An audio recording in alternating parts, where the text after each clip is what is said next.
এ পর্যায়ে আমরা অল্প কয়েকটি রিমাইন্ডার আপনাদের সাথে শেয়ার করে আজকের আলোচনাটুকু আমরা এখানেই জবনিকা টানবো, এখানেই আমরা আলোচনাটি শেষ করবো ইনশাআল্লাহ।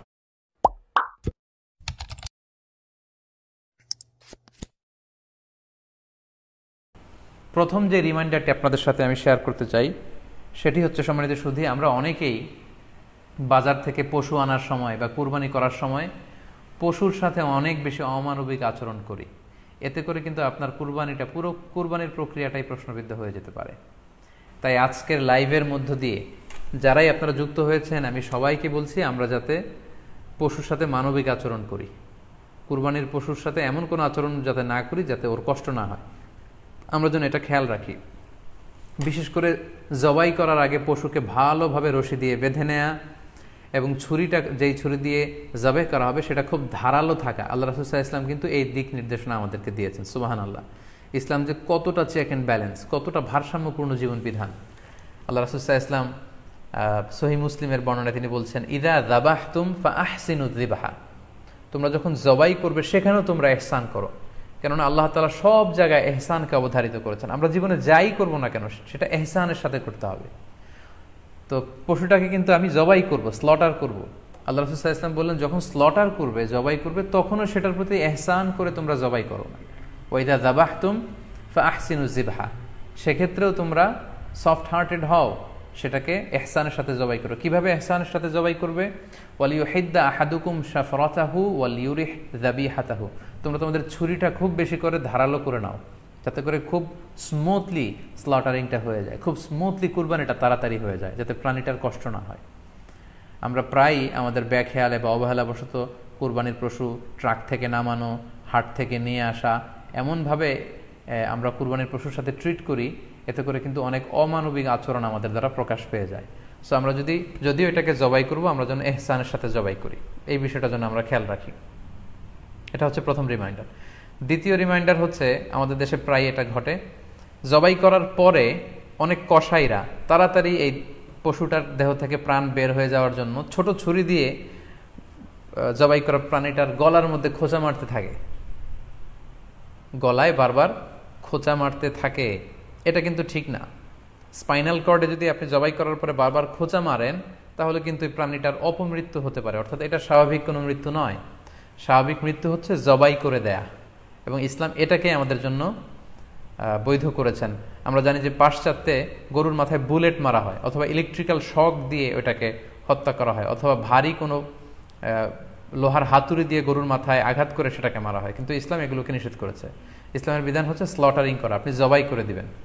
সেক্ষেত্রে আমার মনে হয় 10 থেকে 15 মিনিট যদি আমরা একটু ওয়েট করি, গরুর দেহ থেকে সবগুলো রক্ত কিন্তু বের হয়ে যাবে, ফলে এটার গোশতটা উপাদেয় হবে আমাদের জন্য। কিন্তু আমরা যদি তাড়াহুড়ো করে, বিশেষ করে অনেক কসাই ভাইরা রুহটা যাতে তাড়াতাড়ি বের হয়ে যায়, প্রাণটা যাতে তাড়াতাড়ি বের হয়ে যায়, জবাইয়ের পরে আবার ছোট ছুরি দিয়ে স্পাইনাল কর্ডে খোঁচা মারতে থাকে, এটা কিন্তু ঠিক না। এতে করে যেটা হয়, এটা স্বাভাবিক মৃত্যু হয় না, বরং অপমৃত্যু হয়ে থাকে।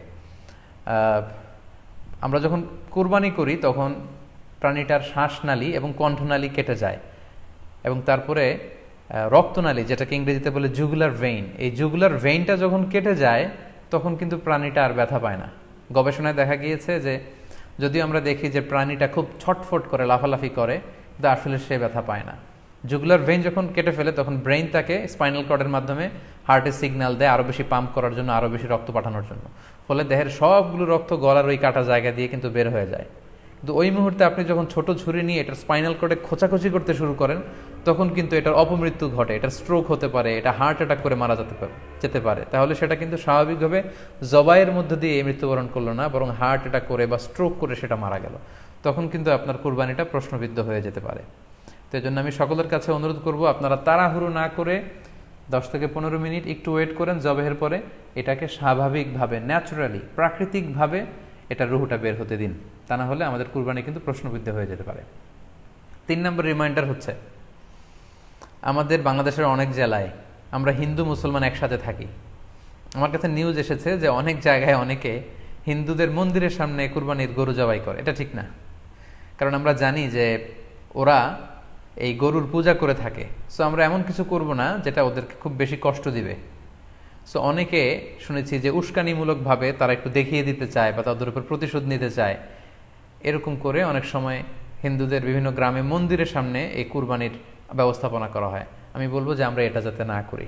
আমরা হিন্দুদের যে উপাসনালয় আছে, আমাদের হিন্দু ভাইদের উপাসনালয়গুলোকে স্কিপ করে এমন জায়গায় কুরবানি করব যাতে করে তাদের এই দৃশ্য দেখা না লাগে এবং তাদের এবাদতগাহের সামনেও যাতে আমাদের এরকম পরিস্থিতি তৈরি করতে না হয়। আমরা যাতে সাম্প্রদায়িক সম্প্রীতি আমাদের আবাদতের মধ্য দিয়ে বজায় রাখতে পারি এবং কোনো ধরনের উস্কানিমূলক কর্মকাণ্ডে যেন আমরা কখনোই যুক্ত না হই। 4 নাম্বার এবং সবচাইতে গুরুত্বপূর্ণ পয়েন্ট হচ্ছে, জি খেয়াল করে শুনুন, আপনাকে বলছি 4 নাম্বার পয়েন্ট হচ্ছে যে জবাইয়ের স্থান এবং বর্জ্য কুরবানির পরে এটাকে নিজ দায়িত্বে পরিচ্ছন্ন করুন। আই রিপিট, আমি আবার বলছি, যেখানে আপনি কুরবানি করলেন সেটাকে এবং এই যে বর্জ্য ময়লা এটা নিজ দায়িত্বে আপনি ক্লিন করুন। সিটি কর্পোরেশনের ভাইয়েরা সরকারি তত্ত্বাবধানে সারা বাংলাদেশের এই সব বর্জ্য আসলে পরিষ্কার করা সম্ভব না। জরিপে এসেছে যে 50 লক্ষ গরু জবাই করা হয় প্রত্যেকটা কুরবানির ঈদে। তো সেক্ষেত্রে আমাদেরকে দায়িত্বশীল হতে হবে। কুল্লুকুম রাঈন ওয়া কুল্লুকুম মাসউলুন আন রাইয়াতিহি। আল্লাহ রাসূল সাল্লাল্লাহু আলাইহি ওয়াসাল্লাম বলেছেন, তোমরা প্রত্যেকে দায়িত্বশীল আর তোমাদের প্রত্যেকের দায়িত্বের ব্যাপারে কিয়ামতের ময়দানে আল্লাহ তাআলা কিন্তু তোমাদেরকে জিজ্ঞেস করবে। তাই আমরা যেন নিজ দায়িত্বে এই কুরবানির করার স্থান এবং বর্জ্য যেন পরিষ্কার করি। ব্লিচিং পাউডার দিয়ে বেশি করে পানি মেরে আমরা যেন পরিষ্কার পরিচ্ছন্ন রাখি, কারণ আত-তুহুরু শাতরুল ঈমান, পরিষ্কার পরিচ্ছন্নতা এটা হচ্ছে ঈমানের অঙ্গ।